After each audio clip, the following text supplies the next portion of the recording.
ان الذین کفروا، بے شک وہ لوگ جنہوں نے کفر کیا ہے۔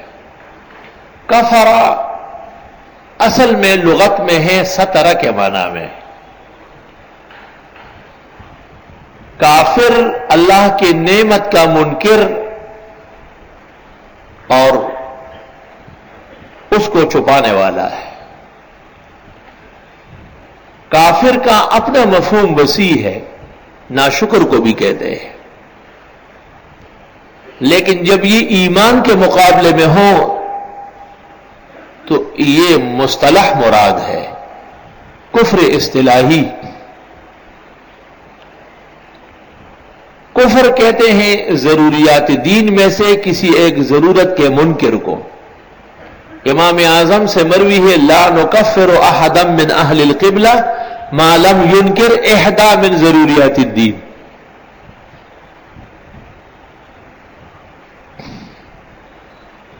ضروریات دین تین قسم کے ہیں، ثابت بالکتاب، ثابت بالسنہ، ثابت بالاجماع۔ الگ تحقیق قیاس مجتہد یا قیاس قیاس کا منکر کافر نہیں ہے، وللبحث مقام آخر۔ کفر کی دو بڑی قسمیں، ایک کو کفر قطعی یقینی کفر جازم کہتے ہیں، اور دوسری قسم کو کفر تحقیقی کہتے ہیں۔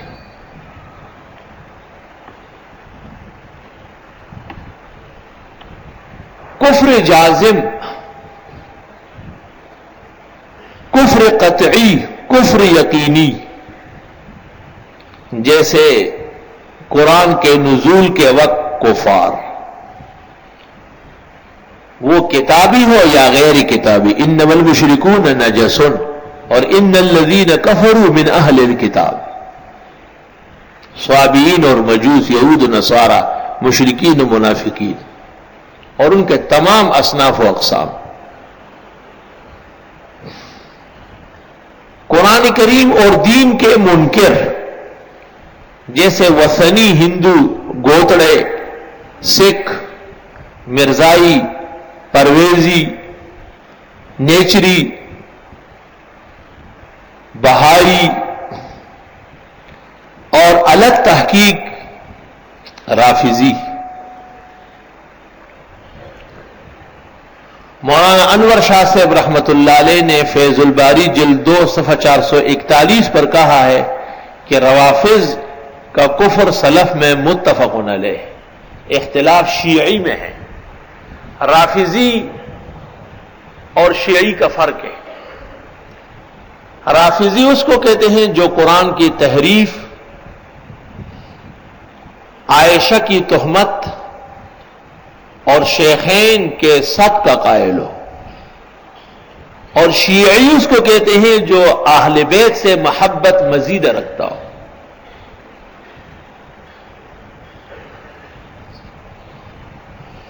تو سلف کے ہاں رافضی کافر تھا، لیکن شیعہ کافر نہیں تھا، کیونکہ علم تھا، دونوں میں فرق پایا جاتا تھا۔ عبدالرزاق صنعانی شیعہ ہے، لیکن امام بخاری کا استاد ہے۔ حاکم نیسابوری شیعہ ہے، اور علماء لکھتے ہیں کہ حاکم دنیا میں ایک ہوا ہے، تمام احادیث کا حافظ، عالم بہت بڑا ہے، اور اس نے کہا ہے کہ ابو بکر، عمر، عثمان اور عائشہ کی احادیث اگر میں نقل نہ کروں تو میں دنیا میں آگ میں جل جاؤں گا، دنیا میں آگ میں جل جاؤں گا۔ یہ ٹھیک ہے کہ ابو بکر، عمر اور عثمان کی احادیث مختصر ہے، اور علی اور اہل بیت کی احادیث لمبے چوڑے افسانے، اکثر مکذوبات و موضوعات۔ ہمارے زمانے میں روافض اور شیعہ ایک ہے، بلکہ الگ تحقیق اس وقت شیعہ موجود نہیں ہے، سب روافض ہیں۔ اس لیے درست بات یہ ہے کہ یہ حد کفر میں داخل ہے، اور ان کو مسلمان ثابت کرنا سیاسی شعبہ بازی تو ہو سکتی ہے، علم کی اور دین کی خدمت ہرگز نہیں ہے۔ اور بعض سیاستدانوں کی نری مداہنت اور بالفاظ درست اسلام دشمنی کے مترادف ہے۔ ہاں ایسے افراد ہو سکتے ہیں، ایسے افراد ہو سکتے ہیں۔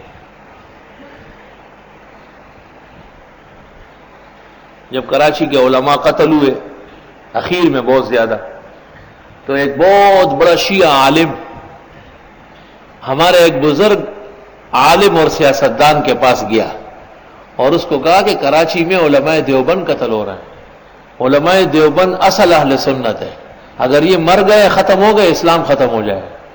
شیعہ عالم نے کہا یہ فرق تو ہو سکتا ہے ایسا،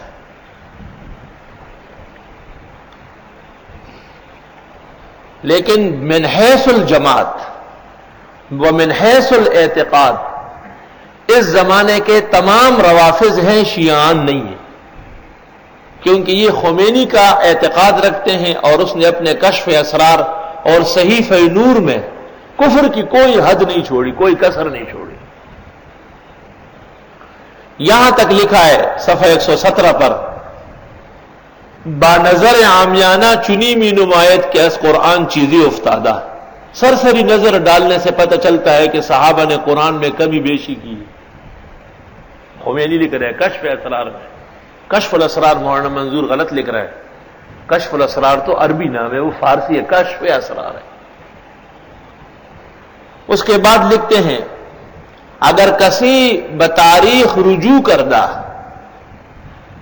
او فہمید کہ پیغمبر در تبلیغی مسئلہ امامت از مردمی خوفی داشتا، وہ خوف پیغمبر بجا بود۔ اگر کوئی تاریخ اسلام دیکھے تو اسے پتہ چلے گا کہ رسول اللہ صلی اللہ علیہ وسلم نے علی کے خلیفہ ہونے کا اعلان ڈر کے مارے نہیں کیا، ابو بکر عمر و عثمان سے ڈرتے تھے، وہ چھرے لے کے مارنے لگے تھے۔ حضرت عمر کے بارے میں، حضرت ابو بکر کے بارے میں کہتے ہیں ای حدیث نیست دروغ است کہ برائے استیصال اہل بیت می ساختن، صفحہ 197۔ یہ حدیث رسول نہیں، حالانکہ وہ متواتر حدیث ہے، نحن معاشر الانبیاء لا نرث ولا نورث ما ترکنا صدقہ، بخاری مسلم سب کی۔ کہتے ہیں یہ حدیث نیست دروغ است کہ عزم کہ برائے استیصال اہل بیت می ساختن، یہ آل رسول کو کچلنے کے لیے گھڑا گیا ہے۔ ابو بکر جس کو امت نے صدیق کہا، خمینی اس کو کذاب کہہ رہے، مفتری۔ اور حضرت عمر کے بارے میں لکھتے ہیں ای کلام یاوا کہ ازو صادر شدہ از کفر و زندقت او استا، یہ بات جو عمر نے کہی ہے بوجہ کافر و زندیق ہونے کی کہی کہ وہ پیغمبر کی وفات کے دن کافر و زندیق تھا وہ۔ فلا حول ولا قوت الا باللہ، نقل کفر کفر نمیش۔ اور عبارات سنانے سے بھی دل پر سیاہی چھا جاتی۔ اس زمانے کے روافض جو ہم نے پاکستان اور عربستان میں دیکھے ہیں، ہم نہیں جانتے ہیں کہ کوئی رافضی دنیا میں ایسا ہے جو یہ عقیدے نہ رکھے۔